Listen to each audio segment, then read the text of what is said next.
तो बहुत बहुत धन्यवाद सभी को। तो हर रविवार को जो हमारे ये सत्र रहता है डीवीएम इनसाइट सीरीज, तो इसमें हर रविवार को कुछ ऐसे व्यक्ति हमसे जुड़ते हैं जिन्होंने जो एक नॉर्मल ट्रेंड होता है उससे हट करके जीवन में कुछ नया प्रयोग किया हो, जीवन में कुछ नया प्राप्त किए हैं।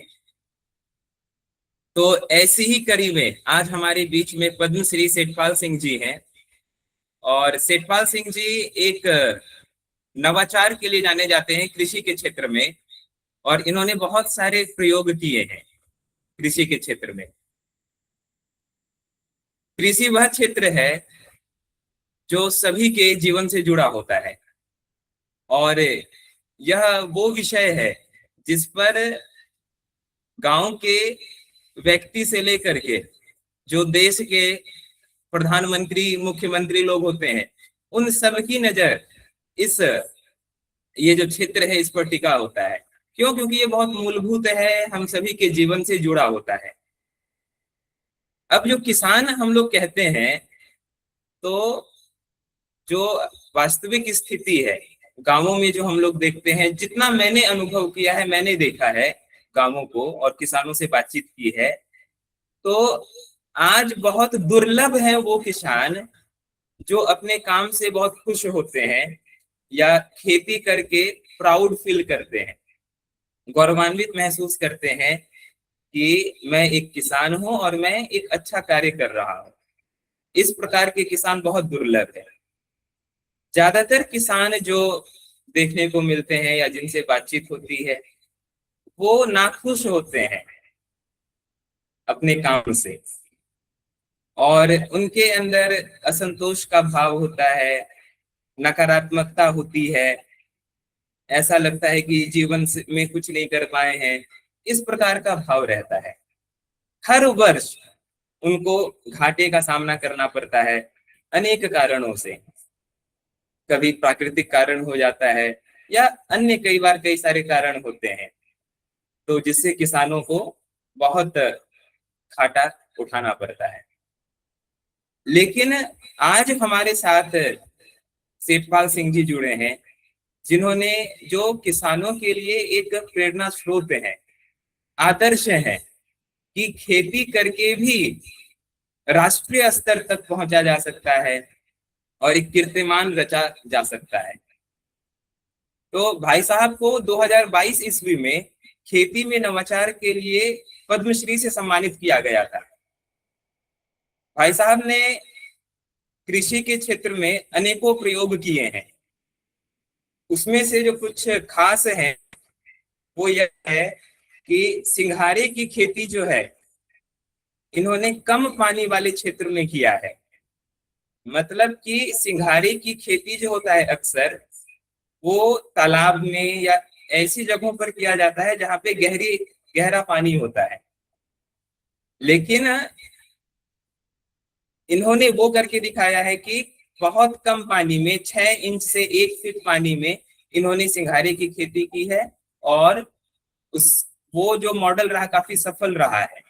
दूसरा जो मॉडल रहा कि गन्ने की खेती जो होती है, तो गन्ने के बीच में प्याज उगा करके इन्होंने बहुत सफल प्रयोग किया, और इससे जो आय है काफी ज्यादा बढ़ी है।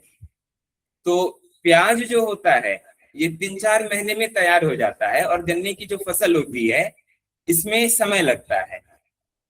तो वो जो समय है 3-4 महीने में, तो प्याज जो है गन्ने का लागत वो पूरा कर देता है, और फिर गन्ने से जो आय होती है वह फुल प्रॉफिट के रूप में प्राप्त होती है किसानों को। तो इस प्रकार से अनेकों प्रयोग हैं जो हम लोग सभी भाई साहब के मुंह से ही सुनेंगे। तो शायद अभी कुछ टेक्निकल इशू आ रहा है आवाज में। भाई साहब सुन पा रहे हैं क्या हम लोगों को? हाँ बिल्कुल सुन पा रहा हूँ जी। अब जी जी जी भाई सुन साहब, पा तो रहा बहुत हूँ। बहुत धन्यवाद अपना कीमती समय देने के लिए और हम सभी के साथ आज जुड़ने के लिए। आप सभी को राम राम। और मैं धन्यवाद करना चाहता हूँ जितेंद्र तिवारी जी का, जिन्होंने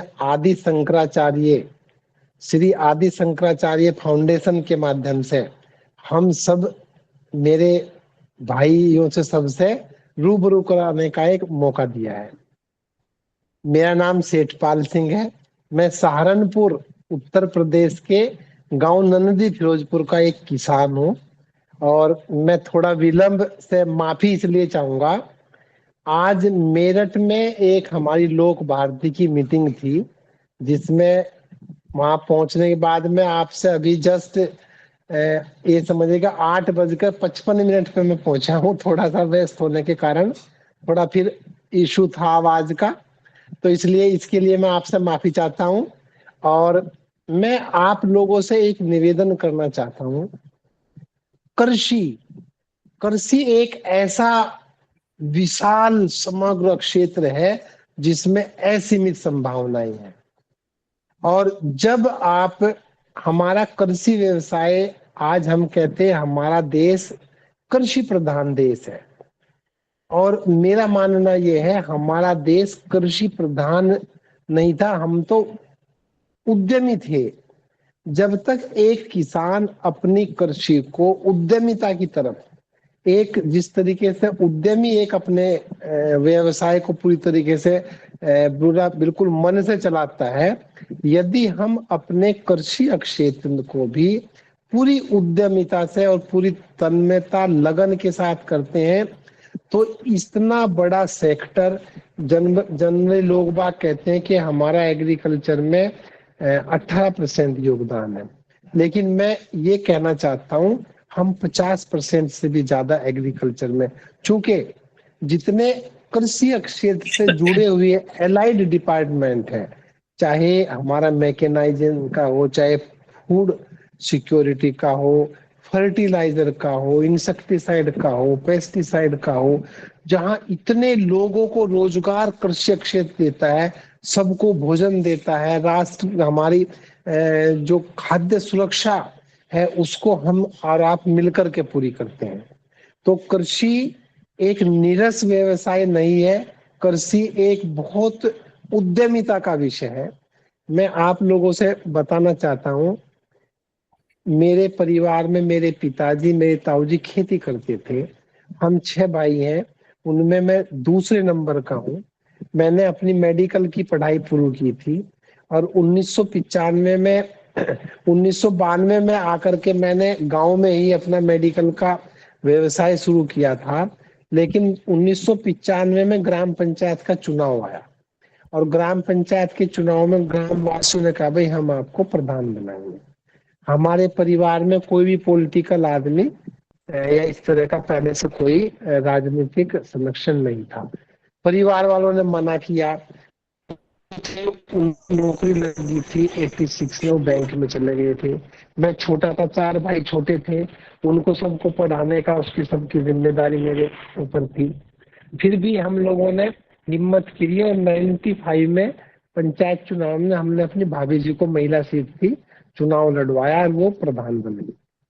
इसके बाद एक टर्निंग पॉइंट आया। उससे पहले हम लोग गन्ना, गेहूं, धान, जो ट्रेडिशनल खेती जनरली लोग करते हैं हमारे इधर, उसी की खेती हम लोग भी करते थे।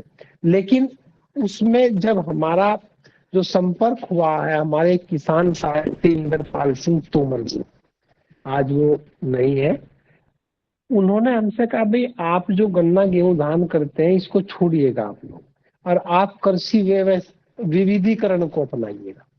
तो देखो, मुझे ABCD कुछ भी नहीं पता था, जो पिताजी ताऊ जी जो बताते थे उसी तरीके से हम लोग समझ से खेती करते थे। उसके बाद उन्होंने मुझे एग्रीकल्चर डिपार्टमेंट से जोड़ा, उद्यान विभाग से जोड़ा, गन्ना विभाग से जोड़ा, मत्स्य विभाग से जोड़ा, और उसके बाद जो टेक्निकल सपोर्ट सबसे ज्यादा मिला है वो मिला है कृषि विज्ञान केंद्र से। तो उन लोगों ने सब फिर हम लोगों ने, हमारे यहाँ एक योजना चली थी 95 से 2000 के बीच में, कृषि विविधीकरण। कृषि विविधीकरण हमारा जो ब्लॉक था बलिया खेड़ी, वो योजना हमारे ब्लॉक में नहीं थी, लेकिन हम तमाम उससे जुड़े रहे। मेले में, गोष्ठी में, एक्सपोजर विजिट में हम लोग सबके उन तमाम चीजों को हमने अपने खेत में अपनाया। सबसे पहले हमने अपने गांव के बराबर में 2 बीघा में फ्रेंच बीन की खेती की। उसमें जब हम स्वयं निराई गुड़ाई करते थे, लोग बाग हमारा मजाक बनाते थे, अरे प्रधान जी आप ये काम कर रहे हैं, लेकिन नहीं, उससे हम लोगों ने अपने खेत को इस तरीके से बांटा। हमारे पास में हमने बाग लगाया अमरूद का और आम का, एक पैच हमने गन्ने का लिया, एक हमने सब्जी का पैच बनाया, कुछ हम पॉपुलर की हमारे क्षेत्र में प्लांटेशन है उसको भी किया। पॉपुलर के साथ में हमने गेहूं की फसल बहुत अच्छी होती है, दलहन की और तिलहन की फसल, चूंकि जब रबी की फसल आती है ये पॉपुलर अपने पत्ते गिरा देता है। हल्दी की फसल बहुत अच्छी उसकी होती है। जो हमारा गन्ना का एरिया था, गन्ने को हमने ट्रेंच मेथड को अपनाया और ट्रेंच मेथड में भी हमने सिंगल बर्ड को अपनाया। ट्रेंच में जब लाइन से लाइन की दूरी 4 फीट है, मिनिमम 4 फीट है, उसके एक जहां हम लोग गन्ने की बिजाई में 3 से 4 क्विंटल बीज प्रति बीघा इस्तेमाल करते थे, उसमें हम लोगों ने सिंगल बर्ड अपना करके 85 से 90 kg तक हम उसको बीज सीड रेट लेकर आए। लाइन से लाइन की दूरी 4 फीट होगी और सीड से सीड की दूरी 1 फीट होगी। तो इसमें और जो 4 फीट का हमारा बीच की दूरी बची, उसमें हम लोगों ने जैसे हमारे रबी फसल में हमने प्याज, लहसुन, मसूर, आपका सरसों और तमाम चीजें की, वो जितनी भी हमारी रबी की फसल में हम दलहन की फसली, हमने ये किया कोई बड़ी फसल जो उस फसल के साथ कंपटीशन न करे। जितनी हमारी लागत गन्ने में आई है उससे ज्यादा हमें प्रॉफिट इन से फसली के रूप में होगी। उसमें हम लोगों ने जब ट्रेंच का हमारा गन्ना है, जब उसमें टिलरिंग निकलती है, टिलरिंग निकलने से जहां 28 से 30 पौधे हमें गन्ने हमें एक बड़ से मिले हैं। इसमें एक चीज और भी है, गन्ने की जो एक पत्ती है वो एक पोरी का निर्माण करती है। एक जो पत्ती है उसकी औसत लंबाई लगभग 1 मीटर है और उसकी औसत आयु 65 से 70 दिन तक है। जब हम इसकी दूरी कम करते हैं तो उसमें पत्ती के नीचे पत्ती ऐसे जाती है। चूंकि पौधा ज्यादा से ज्यादा प्रकाश संश्लेषण से भोजन लेता है, तब पत्ती नीचे की ऊपर, तो जो नीचे पत्ती आ गई उसको ऊपर सूर्य की रोशनी नहीं पड़ी तो गन्ना ऊपर को बढ़ जाता है। और जब ट्रेंच में हमने अपना 4 फीट की दूरी है, तो उसमें जब गन्ने की बंधाई करते हैं तो बीच में बिल्कुल हवा को निकलने का रास्ता मिल गया, कीट पतंगों के छुपने की जगह नहीं मिली, उसमें प्रकाश संश्लेषण का। तो जो हमारा गन्ना है उस गन्ने को हम जो जायद में हम फरवरी और मार्च में बुआई करते थे, उस बिजाई को हम सितंबर में ले आए, 15 अक्टूबर से पहले पहले। क्योंकि 15 सितंबर से 15 अक्टूबर के बीच का जो समय है उस टाइम में गन्ने का जर्मिनेशन हो जाता है, टेम्परेचर अच्छा रहता है, और फिर हम उसके साथ में जो अपनी दूसरी फसल बोते हैं उसमें चूंकि जब सर्दी स्टार्ट होती है तो जो गन्ने की बढ़वार है ऊपर ना बढ़ करके वो जड़ों का विकास ज्यादा होता है। और जब हम इस फसल को अपने निकाल लेते हैं और उसकी निराई गुड़ाई करने के बाद जब है उसमें ब्रांचेस निकल करके, तो हमारा गन्ना किसी भी हालत में 100 क्विंटल प्रति बीघा से कम नहीं निकलता। एक और फायदा इसके बाद मिलता है, क्योंकि ये हम लोगों ने सितंबर में अक्टूबर में गन्ना बोया है, तो जब फैक्ट्री चलती है शुगर फैक्ट्री, तो उसको जो हमारा प्लांट और हमारा रेटून है उसके रेटून के साथ में हमारी इसकी पर्ची आकर के ये मिल में चला जाता है।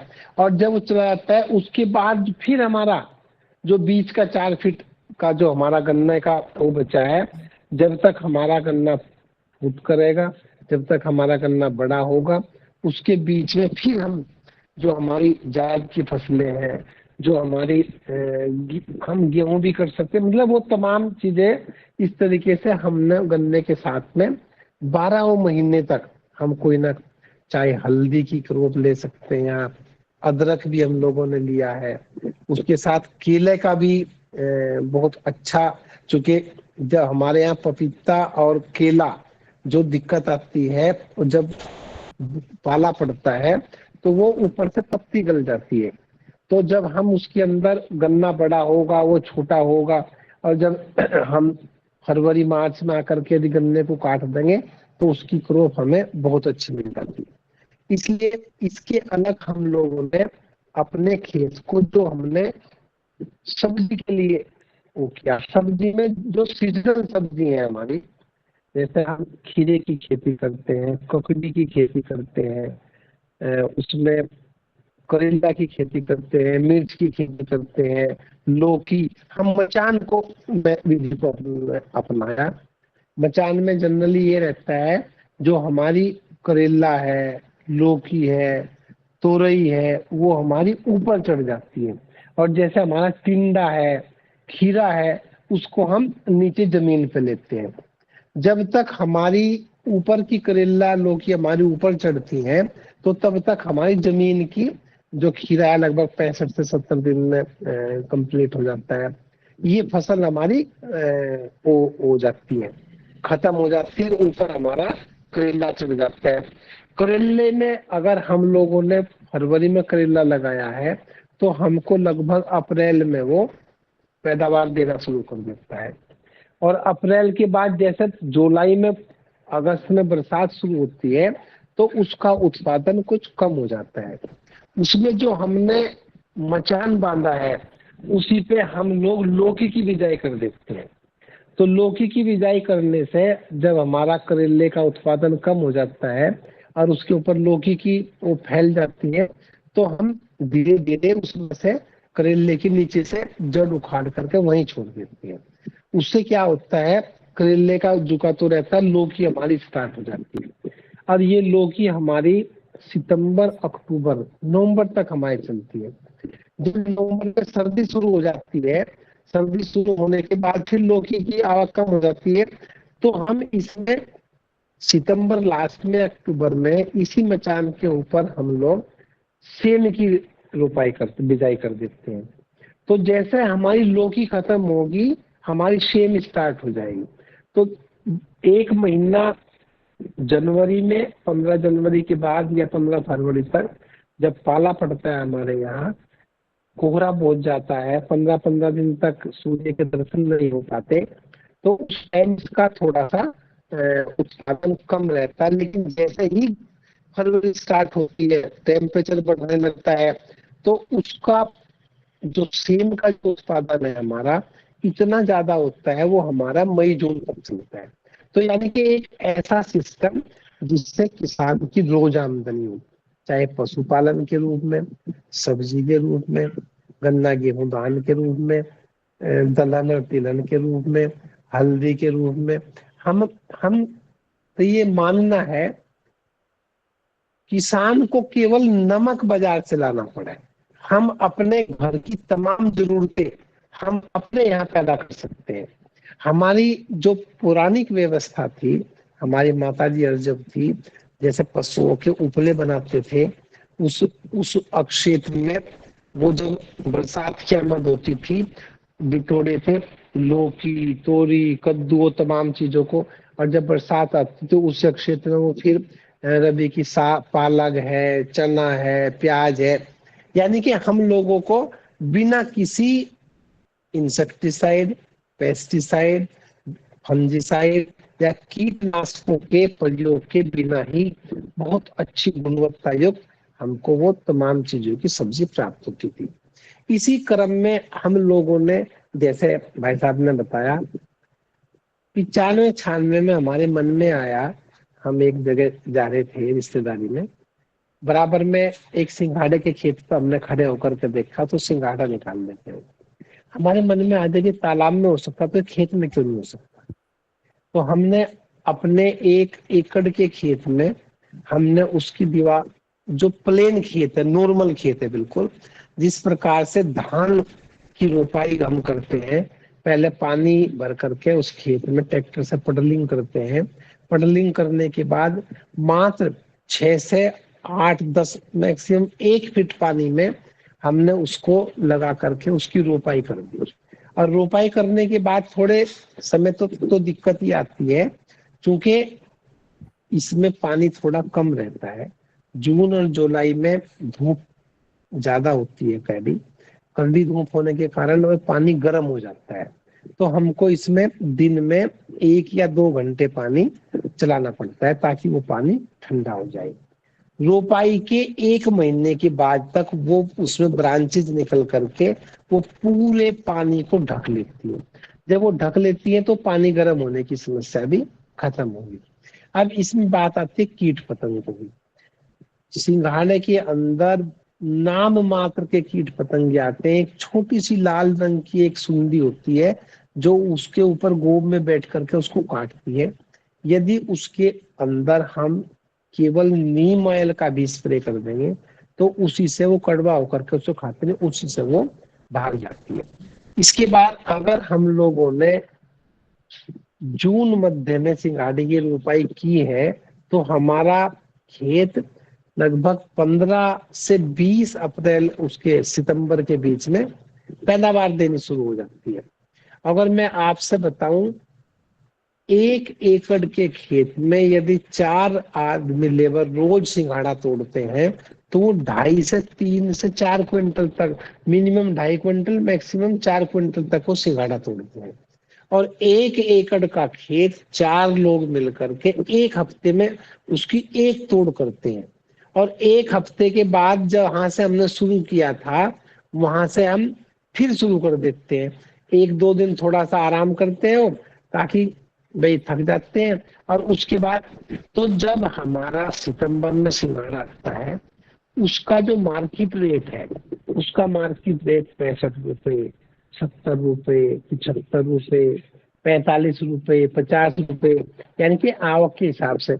एक दूसरा जो सबसे बड़ी जो इसमें बात है वो ये है, चूंकि जो तालाब में लोग सिंघाड़ा पैदा करते हैं उसमें गांव का बाहर से पानी आता है, वो पानी स्थिर रहता है, इसमें हम रोज ट्यूबवेल से साफ पानी देते हैं। उसको काला होता है, बदबूदार होता है, उसमें स्वाद कम होता है, एकदम से देखने में बहुत गंदा होता है, उसको खाने को मन नहीं करता। और ये जो सिंघाड़ा है हमारा, ये एकदम से साफ सुथरा है। इसकी जो न्यूट्रिशन वैल्यू है, चूंकि उसको मिट्टी की जांच कराने के बाद जो उसमें पोषक तत्वों की जरूरत थी वो सब कुछ लगाया गया है। और उसके बाद फिर जो हमारा उसका जो स्वाद है, उसका स्वाद इतना अच्छा और मीठा है। मार्केट में जब हमारा सिंघाड़ा जाता है तो जो सब्जी में लोग मंडी में सब्जी लेने के लिए आते हैं, जो हमारे रिटेलर होते हैं, यदि वो 4 सिंघाड़े खाएगा उठा करके वो अपने घर के लिए 1 2 किलो जरूर लेकर के जाएगा। हालांकि पूरा हमारा तो ऐसा रहता है, जब आता है तो पूरा जाते सार वहां अगर 1 घंटा रुक गया तो कम से कम 5 7 किलो पता चला उसने लोगों ने खा लिया। किसी को मना नहीं कर सकते। इसके बाद इस सिंघाड़ा उत्पादन का, ये तो उत्पादन का लाभ का हुआ।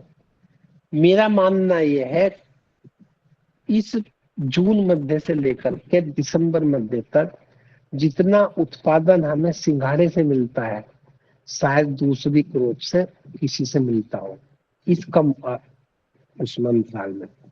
और इसके बाद जो सबसे बड़ा अप्रत्यक्ष लाभ है, जब हम दिसंबर में जाकर के उसका पानी, चूंकि जब पाला पड़ना शुरू हो जाता है तो ऊपर से इसकी जो पत्ती है वो गल जाती है और कुछ सिंघाड़ा नीचे बैठ जाता है, वो फिर जर्मिनेट हो जाता है अगले उसके लिए।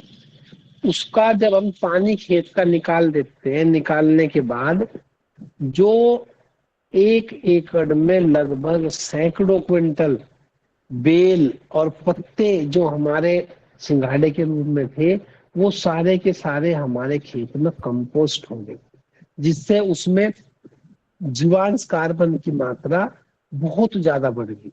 और जब जीवांश कार्बन की मात्रा बढ़ गई तो उसमें हमें अगले सालों के लिए हमें किसी रासायनिक खाद की या किसी हमें फर्टिलाइजर की बिल्कुल भी जरूरत नहीं पड़ी। इसके बाद चूंकि जब दिसंबर में आते हैं तो उसमें पानी निकालते हैं, नमी काफी रहती है, तो उसमें हम एक हल्का सा पाटा फेर करके उसके ऊपर हम मेथी की बिजाई करते हैं। मेथी की बिजाई करने के बाद नमी में मेथी अच्छी जम जाती है और इसको मार्च में निकाल करके हम सब्जी के लिए मंडी में भेज देते हैं। अब इसमें फरवरी लास्ट में या मार्च में हम ककड़ी की रोपाई करते हैं सिंघाड़े के खेत में, और उसमें फिर जो हमारे पास गन्ने की पत्ती है, पत्ती की मल्चिंग करते हैं।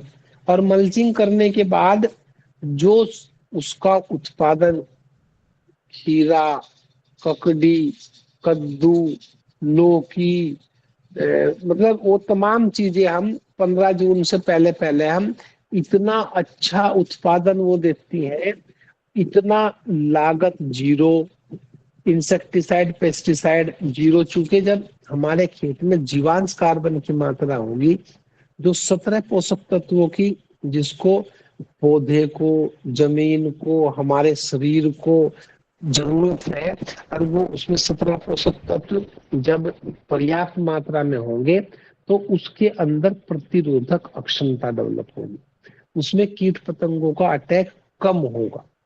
ये सिंघाड़ों का। इसके अलावा हम लोग कमल ककड़ी की खेती भी करते हैं। कमल ककड़ी में हमारे यहाँ हमने शुरुआत की थी कमल ककड़ी की। उसमें जैसा हमारे यहाँ अभी कावड़ चलेगी, नवरात्रे आएंगे, उस टाइम हमारा फूल बिकता है कमल का। और जब दीपावली आती है हमारी, क्योंकि दीपावली पे हम लक्ष्मी का पूजन करते हैं, और उसके लिए तो 15-15 दिन तक पहले फूल को खिलने से पहले निकाल करके कोल्ड स्टोर में रख लेते हैं लोग बात, ताकि हमारा जब दीपावली पे हम लक्ष्मी जी का पूजन करते हैं तो कमल का एक एक डंडी 50 रुपए, 100 रुपए, 200 रुपए, 150 रुपए इस तरीके से बिक जाती है।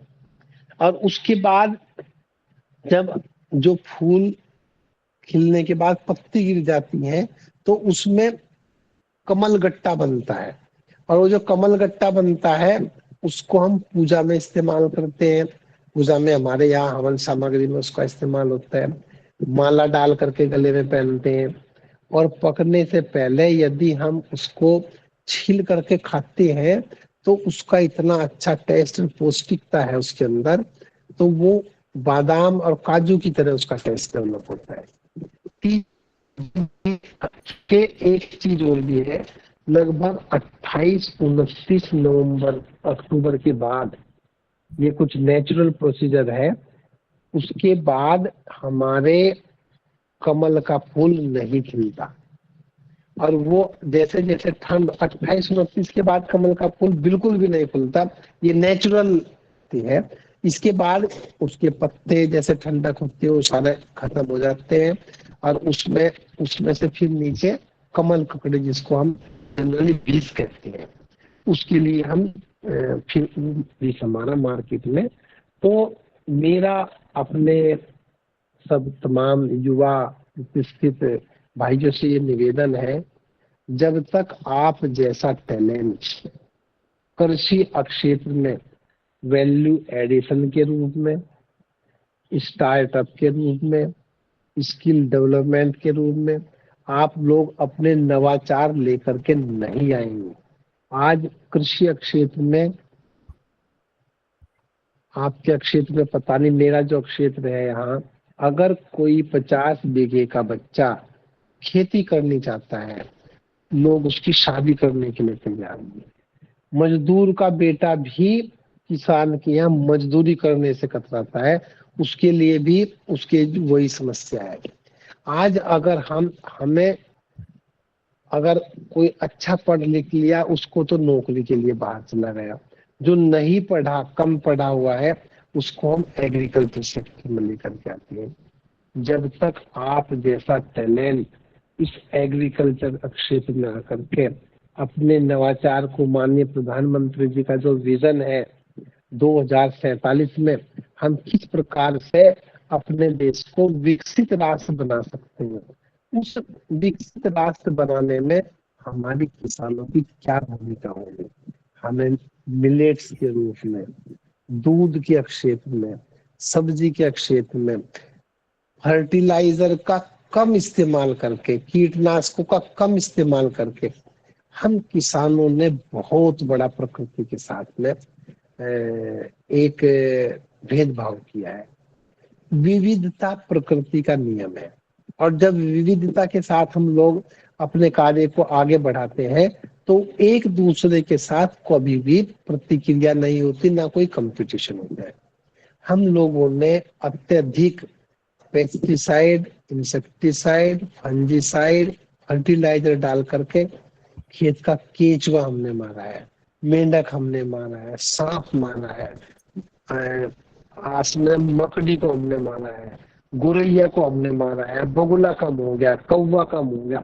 देखिए, हम लोगों ने कुछ जैव उर्वरकों को अपनाया है, हम लोगों ने कुछ जो हमारे प्रकृति में पहले से थे, ट्राइकोडर्मा, बिविलिया बेसियाना, सूडोमोनास, एजिटोबैक्टर, फास्फेटिका, उन चीजों का हमने समावेश किया ताकि जो हमारे खेत में अघुलनशील अवस्था में हमारे फर्टिलाइजर पड़ा है वो उसको ज्यादा से ज्यादा चलायमान कर सके।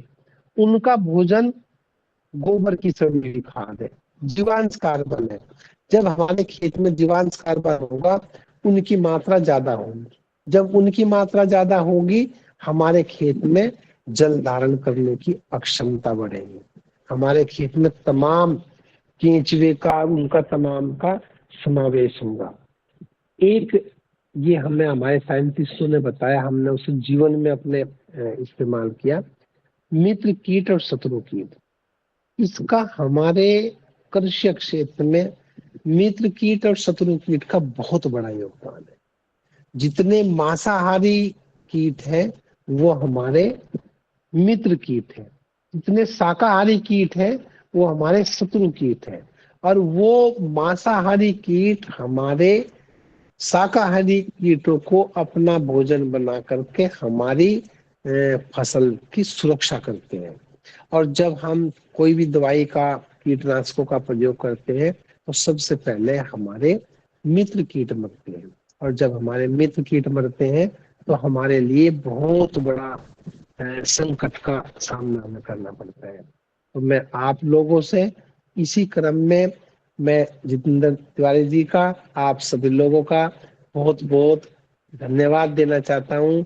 आप लोगों ने हमें इनवाइट किया, आपसे रूबरू होने का मौका मिला, और जिस तरीके से एग्रीकल्चर के सेक्टर में नई नई नवाचार के रूप में, स्किल डेवलपमेंट के रूप से आप जो भी कार्य करना शुरू करेंगे ईमानदारी के साथ में, यहाँ अगर आप सुबह से शाम तक खेत में काम करते हैं, जब आप खेत में जाते हैं आपकी फसल देख करके लहर आती है, वो कहती है मेरा मालिक खेत पे आ गया है, वो आपको अपनी समस्या बताती है, मैं बीमार हूँ, मुझे पानी की जरूरत है, मुझे दवाई की जरूरत है, मुझे आपके प्यार की जरूरत, वो सब कुछ बताती है, बात करता है खेत हमारे साथ में। तो आप लोग खेत पर जाइएगा, खेत पर जाने के बाद हमारा कितना भी टेंशन में व्यक्ति हो उसकी टेंशन खत्म होती है। जब आप आकर के घर में अपनी गौ माता के या अपने पशुओं के चारा डालते हैं, हाथ फेरते हैं, तो उन्हें भी एहसास होता है कि मेरा मालिक आया है। तो ये जो लगाव है, ये जो बदलाव है, ये तमाम चीजों को, इनको सबको अपना करके आप लोग निश्चित रूप से माननीय प्रधानमंत्री जी के सपने को साकार करने के लिए, पर्यावरण के लिए, जमीन के स्वास्थ्य के लिए, पानी के लिए, और अपने इस मित्र कीट और शत्रु कीट का जो संरक्षण को करने के लिए आप निश्चित रूप से आप ज्यादा से ज्यादा प्रयास करेंगे। यही मेरी आपको शुभकामनाएं हैं। बहुत बहुत धन्यवाद, नमस्कार। तो भाई साहब एक दो यदि आप प्रश्न लोगों, था। जी जी हाँ, बिल्कुल बिल्कुल बिल्कुल। जी भाई साहब, तो अभी हमारे देश में बहुत सारे जो किसान भाई हैं तो उनके पास जमीन जो है ज्यादा नहीं होती है, छोटी जमीन वाले होते हैं। तो आपने जो पद्धति बताई है कृषि की, तो वो किस प्रकार से करें कि अपनी आय को बढ़ा सके, क्योंकि किसानों के लिए सबसे बड़ी चुनौती होती है आय को बढ़ाना। तो वो अपनी आय को कैसे बढ़ा सकते हैं जो छोटे किसान हैं? देखिए, आपका जो क्वेश्चन है बहुत अच्छा क्वेश्चन है। हमारे देश में लगभग 85% किसान लघु और सीमांत किसान है। तो मैं आपसे और बताऊं, देखो हमें नहीं इस बारे में पता था।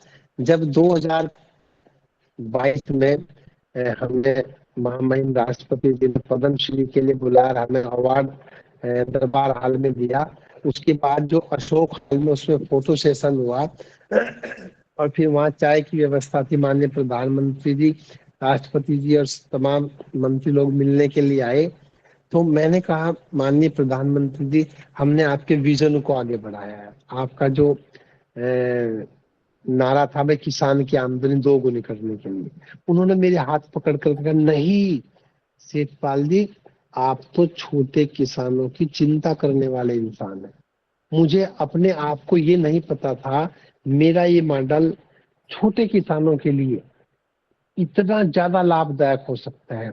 जो हमारे छोटे किसान हैं उनके लिए विविधीकरण को अपनाना, यदि हम गन्ने की खेती है उसमें टेरेस के बीच में तमाम चीज हम ले सकते हैं। पशुपालन हम रखेंगे, दूध के साथ में हमारा चारा भी होगा, गोबर की खाद भी हमें मिलेगी।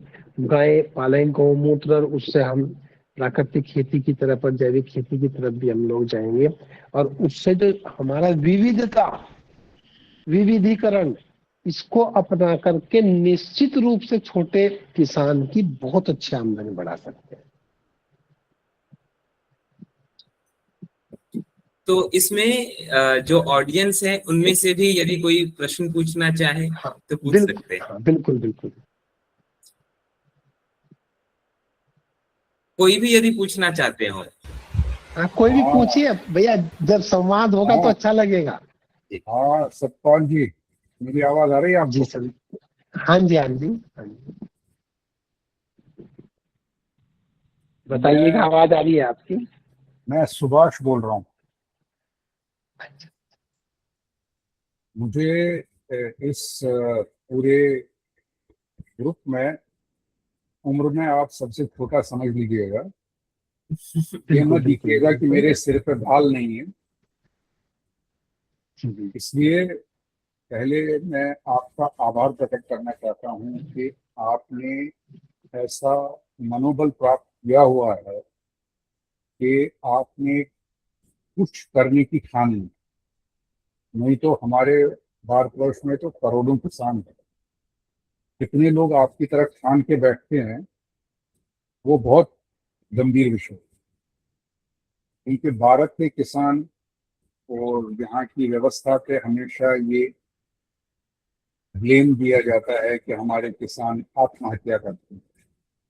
लेकिन जिस तरह से आपने अपने इलाके में एक चैलेंज एक्सेप्ट करके नया काम करने की कोशिश की, और उस कार्य के लिए आपको श्रेष्ठता प्रदान हो गई मोदी जी के द्वारा, भारत सरकार के द्वारा।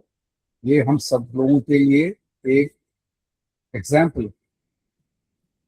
आप चाहे अपने आप को कितना मासूम या छोटा समझते हैं, वो आपकी अपनी क्षमता है। लेकिन जिस तरह से आपने गन्ने की खेती में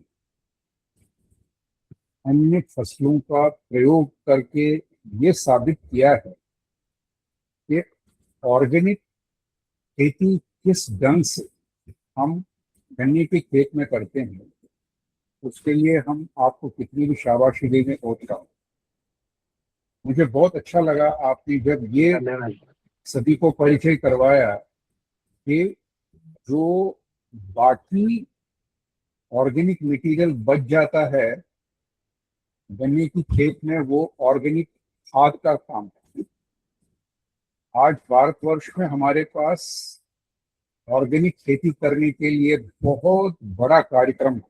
और आप जैसे ही दिव्य लोग, मैं आपको दिव्य लोग ही कहूंगा, क्योंकि हर एक आदमी ऐसा नहीं खाली नहीं और सर, सहानुभूति प्राप्त नहीं किया हुआ है। सब लोग डरे मरे से लगे रहते हैं, लेकिन आपने जो दिखाया है करके, वो हम सबके लिए एक प्रेरणा पात्र है। मैं आपको बहुत बहुत शुभकामनाएं देना चाहता हूँ, क्योंकि मैं खुद एक कृषि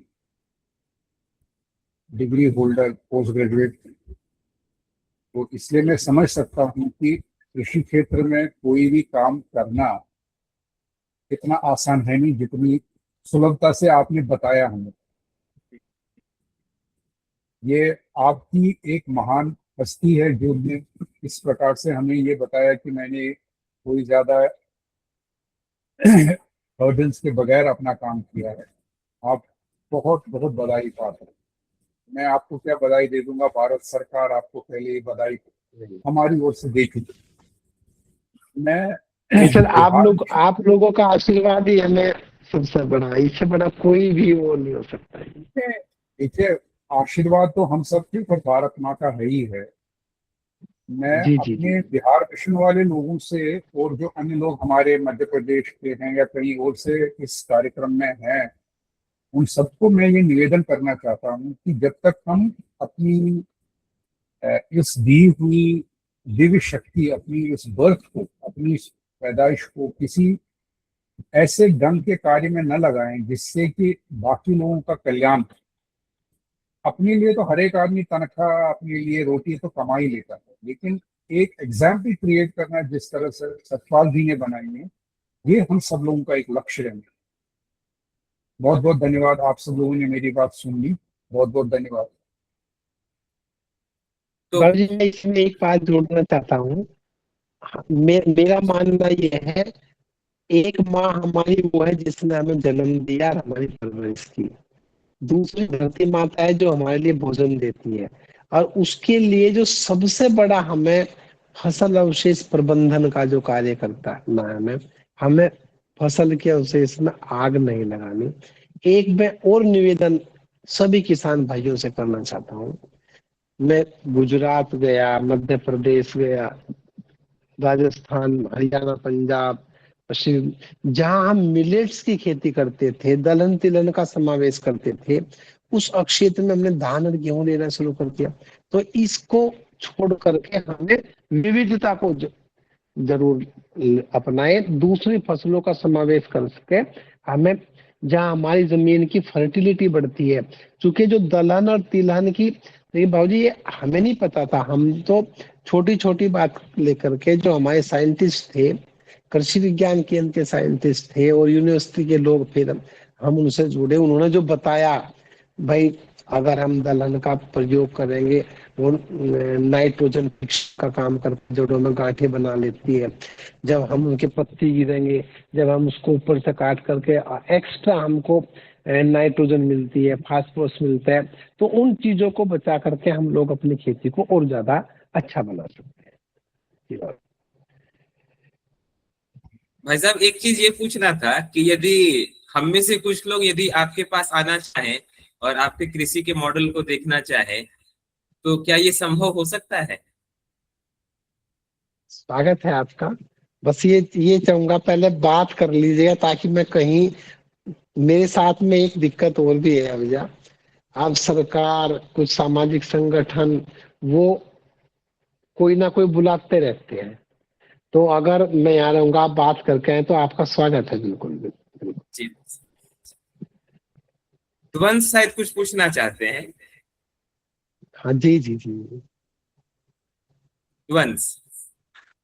यस सर, मुझे पूछना था कि जैसे कि मैं अभी बिहार से हूँ और यहाँ पे कृषि को लेकर ऐसा है कि कोई अगर नहीं पढ़ लिख रहा है तो उसको बोला जाता है कि नहीं पढ़ेगा तो खेती करेगा। तो खेती ये करें, जी विचार जी। की वजह से युवा युवा जा नहीं रहा है उसके अंदर, और जो भी युवा कृषि में जा रहा है तो 1000 10,000 में स्वेच्छा से कोई एक जा रहा है, वो भी अभी के समय, पहले बिल्कुल। तो वो भी नहीं जाता था, सभी मजबूरी में जा रहे हैं। जी जी बिल्कुल। तो सर, मेरा हाँ कहना जी। है कि किस तरीके से युवा को इस कृषि के प्रति मोटिवेट किया जाए कि वो स्वेच्छा से जाए, ना कि मजबूरी में। और हालांकि हम युवा को मोटिवेट करने का एक और प्रश्न है साथ में कि युवा को मोटिवेट जी तो किया जाएगा, लेकिन सर क्या हमें सिर्फ अब युवाओं के भरोसे रख देना चाहिए, जो पहले के किसान है, जो कि पिछले जनरेशन के हैं, उनको कैसे मोटिवेट किया जाएगा, क्योंकि वो ज्यादा पीछे हैं, उनको समझाना ज्यादा मुश्किल हो रहा है कि आप ऑर्गेनिक खेती देखिए, कीजिए इस तरीके से। हाँ, मैं आपसे बताऊं, चूंकि जो सम्मान जब 1964, 65, 66 में लाल बहादुर शास्त्री जी के टाइम से पहले हमारे यहाँ अनाज का अकाल था, एक तरीके से पूरी पैदावार हमारी नहीं हो पा रही थी, और जो माननीय प्रधानमंत्री लाल बहादुर शास्त्री जी ने जय जवान और जय किसान का जो नारा दिया था, आज किसान का वो नारा, वो सम्मान, उसको कहीं ना कहीं उसका हरासमेंट हुआ है। तो हम अपने किसान का सम्मान कैसे, उसको मैं आपसे बताऊं, यदि 40 साल पहले हमारे क्षेत्र में कोई बच्चा नौकरी पे जाता था या कोई अपना व्यवसाय शुरू करता था कोई दूसरा, तो उसको ये कहते, देख भाई रे, उसको नौकरी वाले को बोलते थे कि इसकी 9 हाथ ऊपर जड़ है, और उसको कहते थे व्यवसाय का, भाई देख इसने कितना बुरा, मतलब इन चीजों को अछूत मानते थे, अच्छा नहीं समझते थे। वो उस टाइम कृषि को प्राथमिकता देते थे। आज उसके उल्टा हो गया। मैं अपने युवा साथियों से, विशेष तौर से आपसे ये कहना चाहता हूँ, आप अनाज पैदा करें, पेट भरने के लिए अनाज पैदा मत करें। आप अपना वो खाद्यान्न, जो बड़े लोग हैं, जो चाहते हैं मुझे गुणवत्ता युक्त भोजन मिले, सब्जी मिले, हम उनके लिए पैदा करें। चूंकि गरीब आदमी, पेट भरने वाला हमें पैसे नहीं देगा। आप अपने माल को सीधा ना ले जा करके वैल्यू एडिशन करके बेचें। आप गेहूं को गेहूं ना बना करके आप सूजी के रूप में, दलिए के रूप में, दलहन को इसी तरीके से, इस तरीके से आप अपना दूध जो है, दूध ना बेच करके मक्खन के रूप में, लस्सी के रूप में, दही के रूप में। मेरा एक, मैं विशेष तौर से जो बड़े लोग हैं उनके बीच में जब जाने का मौका मिलता है, उनसे एक ही प्रार्थना करता हूँ, जिस प्रकार आप अपना फैमिली डॉक्टर रखते हैं, इसी प्रकार से आप एक अपना फैमिली किसान चुनिए। उस किसान की भी आमदनी, उसको भी सम्मान मिलेगा, और आपको भी वो तमाम जहर मुक्त और गुणवत्ता युक्त भोजन मिलेगा। जो मेरा ये लोगों से अनुरोध है। तो आप लोग वैल्यू एडिशन कीजिएगा। आप लोग उससे लेकर के, नहीं, बहुत बड़ा क्षेत्र हमारा मधुमक्खी का क्षेत्र में, वो सब एग्रीकल्चर के साथ में जुड़ा हुआ है। तो इसी तरह से आप लोग आगे बढ़िए। सेठपाल जी, अगर आप मुझे अनुमति देंगे तो मैं दिव्यांश जी से एक अनुरोध करना चाहता हूँ, क्योंकि उन्होंने कहा कि वो बिहार से आते हैं। तो मैं दिव्यांश जी को एक प्रैक्टिकल एग्जाम्पल बताना चाहता हूँ कि बिहार में हमारा बहुत खेती का इलाका जो है वो बाढ़ पीड़ित है, जी जी जी। और हर साल वहाँ पे बाढ़ के कारण हम पूरा खेती कर नहीं पाते। तो हमारे जो यंग फार्मर हैं, जिनको कहा जाता है कि आप कुछ नहीं कर सकते तो आप सिर्फ खेती करो, उनसे मेरा अनुरोध है कि भैया आप थोड़ा सा सतपाल जी की तरह से, जो आपका कृषि विज्ञान केंद्र है आपके गांव घर के नजदीक, वहां जाकर आप थोड़ा सा पता लगा दो कि आप पैडी की खेती में मछलियां कैसे उगा सकते हैं। और अगर एक बार किसी भी आदमी ने ये प्रण करके ठान लिया कि हाँ वो धान की खेती के साथ साथ मछलियां उगा देगा, तो फिर मुझे नहीं लगता है कि लोग कृषि बिहार में भागना शुरू करेंगे। धन्यवाद।